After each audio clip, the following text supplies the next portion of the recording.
Hello and welcome to my channel. I'm Hannah, the mother of two wonderful daughters, one who has a rare genetic disorder. My rare baby has had 2 developmental regressions so far. They both happened with the onset of infantile spasms, a type of seizure that's damaging to brain development. At the start of the first regression, there were only mild signs. At the time, I figured it was because of a developmental leap. I followed the Wonder Week apps and find it's been pretty accurate for both my kids. Even Mabel fit into the typical patterns until about 6 or 7 months. I'll be focusing on my experiences with Mabel's regression in this video, the skills that she had and lost and regained for each regression, and the differences in what regression has looked like for our second baby, Robin. So far, Robin is developing typically. A regression is when a child loses skills or milestones, or even reverts to an earlier pattern of behavior. For example, the typical 4-month sleep regression usually involves a baby who's sleeping, say, 5-hour stretches, suddenly reverting to sleeping more like a newborn, waking every couple of hours. Another example might be a baby who's able to walk or crawl, but decides they'd rather you carry them around everywhere like a younger child instead of moving independently. It's pretty normal for some regression to happen during a child's development. Sometimes a regression happens just before learning a new skill, like stopping babbling to focus on mastering crawling. I think regression can also happen during big,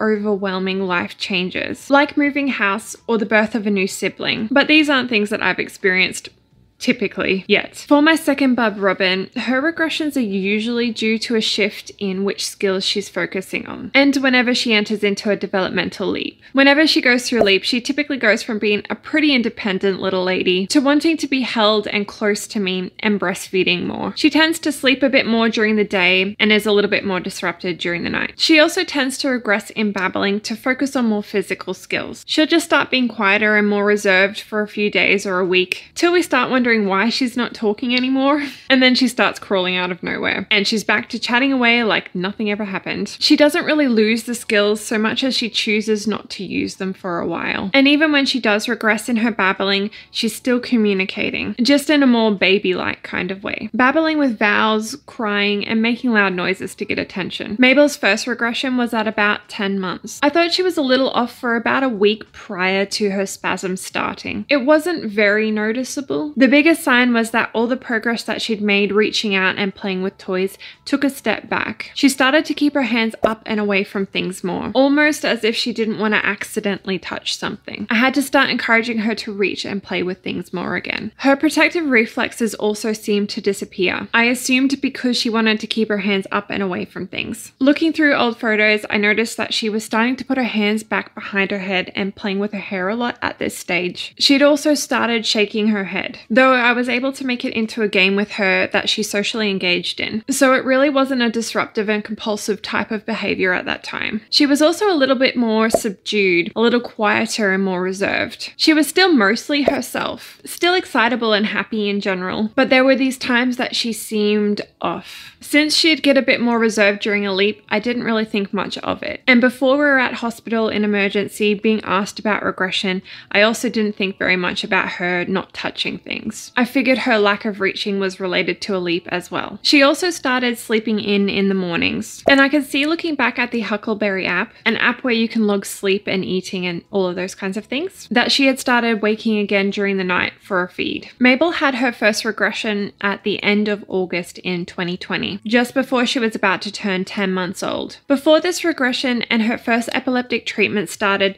Mabel was able to turn pages in a book. She waited until we were finished reading, until she was done looking at the page, and then she would turn it on her own pretty well. We'd had about a month of physio, and she was able to sit with minimal support, just some support at her hips. She could roll both ways consistently. She was grabbing and playing with her legs and feet. She was attempting to push up on her arms, especially with a little bit of support, and her protective reflexes were emerging. The first ones that develop are the ones that protect you when you fall forward. She'd just started noticing her surroundings and trying to engage with the environment. It was at about 9 months that she first noticed the little clips and patterns on one of her nappies. She was also trying to reach out and play with the cats. She would grab fistfuls of her food and put it in her mouth. She'd also take the spoon if you handed it to her and attempt to put it in her mouth. Sometimes she succeeded. She'd empty toys from a bowl. Most of the time, this was with an immature swipe like a younger baby, but sometimes she'd grab the toy and drop it out as well. She was able to breastfeed really well,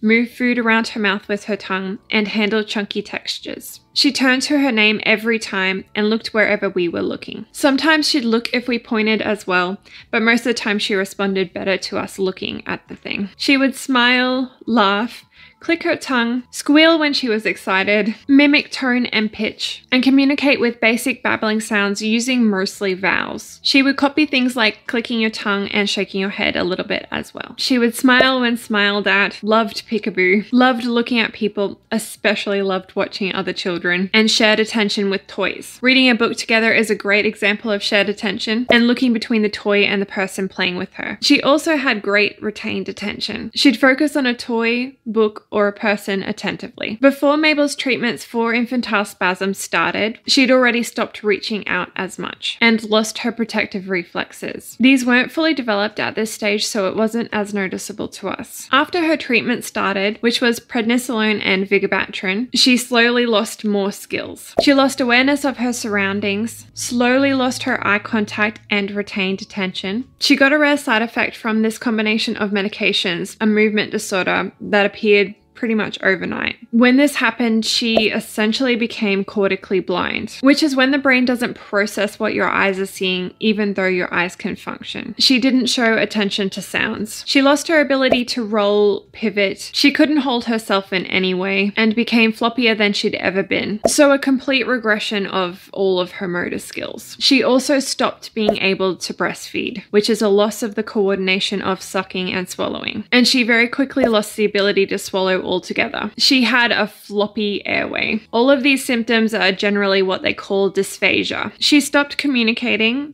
including crying when she was in pain. She pretty much stopped making any noise at all, intentional or otherwise. I think this may have been due to the clonazepam, which they added to sedate her so that she could get some sleep. She didn't smile or show recognition or turn to her name anymore. I felt I knew when she was distressed on an instinctive level, and that she was comforted when I talked and sang or touched her. When Mabel came out of her movement disorder, she naturally regained her vision and her basic communication. She would cry to show discomfort. We first worked on regaining Mabel's ability to eat orally, starting with breastfeeding. She fatigued very quickly, but her suck and swallow coordination came back immediately. It took a little bit longer for her to relearn eating solid food, and longer still to learn how to drink water safely from a sippy cup. She wouldn't regulate herself and sometimes didn't seem to notice that there was liquid in her mouth. So we were having to give her a sip and then stop and wait till she swallowed and then give her another sip. She regained all her previous skills in varying time. After the eating, her physical skills were the first things to come back, including her stamina. Her first social skills that came back were her eye contact and retained attention, and then sharing attention and turning to her name. It took her a while to begin smiling again, and after that, her belly laugh came back. Mabel regained most of her skills back by the end of December, which was about 4 months. It took longer for her protective reflexes to re-emerge, and for her to start attempting to weight bear on extended arms again. These came back slowly over about 3 months. Mabel's second regression happened mid-May in 2021, just before her sister was born. I have this picture I took on the 14th of May. I stopped in the middle of making dinner to take this picture because Mabel just seemed so off. We were in hospital 2 days later for spasms. Initially, I noticed the same sort of tiredness, the same sort of solemnness, I guess. She'd also reverted to using mostly vowels when babbling again and had stopped trying to get my attention. She'd become a little bit put off her food and was only eating her favorite things. In the first week of spasms, it deteriorated into her only eating banana porridge, her absolute fave, and her kids' essentials formula. She very quickly became more tired. She would need a nap less than an hour after waking up for the morning, and then would sleep hours. And she slowly stopped smiling as well. There was less awake time where she was making eye contact and retaining attention. As the spasms went on and we started shifting around her medications to try and stop them, she regressed a lot more. She lost a lot of tone, strength, and endurance. She became really floppy again. It just took a lot out of her. She She eventually lost her eye contact and retained attention completely again. We eventually did another prednisolone treatment. During the treatment, there were glimpses of the movement disorder that she'd previously developed. We think there was another portion of time where her cortical vision was impaired again. Before this second regression, Mabel had been able to sit with minimal support. She had emerging protective reflexes. She was able to roll around to get where she wanted to and to pivot around in her own way. She pulled her legs underneath her and could get her tummy off the ground. She could move each leg one at a time, which is a movement pattern that develops during crawling and makes good movement pathways in the brain for walking. A great reason not to skip the crawling milestone. She grabbed her feet and put them in her mouth. She was bringing a lot of toys to her mouth all the time. She even went through a stage of biting her toys and picking them up with her mouth instead of her hands. Mabel was beginning to pass objects between her hands, although it was over her head most of the time. It was very cute and quirky. She wasn't just swiping things anymore. She was grasping and picking them up. She'd hold on to things, sometimes for a long time, and she was starting to shake things too. She'd relearned how to turn pages in a book and was better at it than ever. Hopefully I can find good footage of this to include it here. It was a bit hard to film her because whenever she saw our camera, she was much more interested in looking at that, so she'd stop what she was doing. She was more interested than ever in her environment. She was starting to make her way over to things to play with them. We started to have to move things out of her reach or she would grab them and drop them on the ground. It might sound a bit strange to comment on, but it was something that we'd never had to do up until that point. She'd also started pulling things off her head and noticing when things were on her body as well. We couldn't keep her thumb brace on her. The brace was supposed to help her keep her thumb untucked. She'd also make choices of what she wanted and would do so through touch most of the time. If not, then it was very consistently through eye contact. Mabel was also babbling with consonants and experimenting with sound combinations. She liked na, da,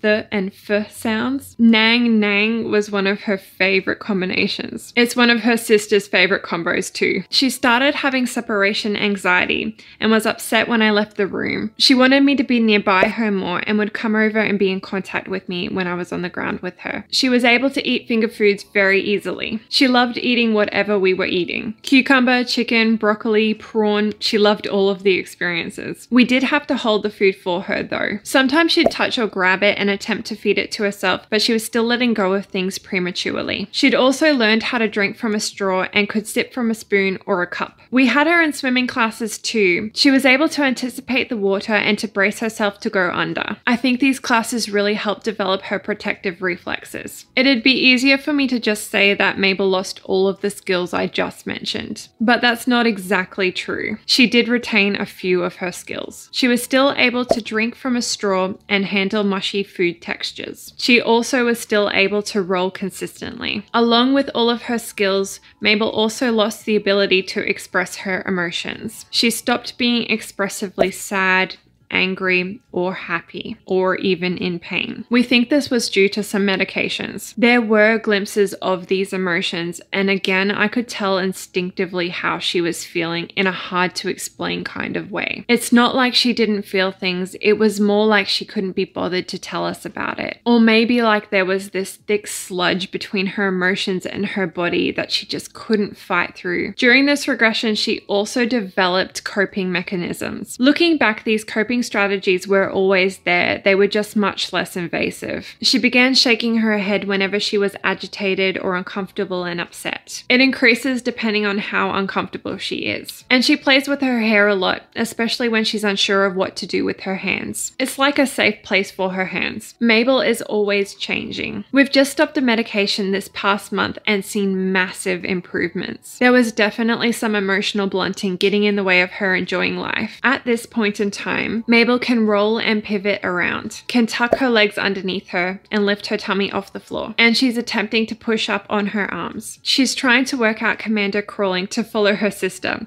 but she mostly shuffles backwards. She doesn't quite understand how to move her arms to bring herself forward, though she's starting to figure out that she can move one forward independently. Her head control and endurance just aren't where they used to be right now. It doesn't help that she's been sick recently. She brings her hands down to touch things and is beginning to become aware of her body again. She started to wave her legs around in the air and watch them like she used to love doing. And she's putting her hands on her legs and touching her belly and attempting to grab her legs and feet again. Basically regaining body awareness. She's starting to realize when there's something in her hair and trying to touch it as well. I shared a reel on Instagram about this not long ago. Mabel is starting to make eye contact again. She makes eye contact probably about 80% of the time now. She's also got good retained attention again. She'll look at toys that she's interested in. It's not quite back where it used to be just yet. She'll make choices through eye contact most of the time too. She's just beginning to share attention again. I'm starting to catch her watching or glancing at me. Mabel's also starting to express herself. She's letting us know when she's in pain or uncomfortable, or even if we've moved her and she didn't want to be moved. She has very strong opinions about some of her physio exercises. I hope this video has given you some idea of what regression can look like and how it varies. If you have any questions or want to share your stories, leave me a comment below. Regression can be a confusing path to navigate. It's hard to look back at everything you've had and lost. It stirs up a lot of feelings of grief. It's one of the many heartbreaking things about having a child with this kind of genetic disorder. Progression isn't linear for Mabel, but this is her path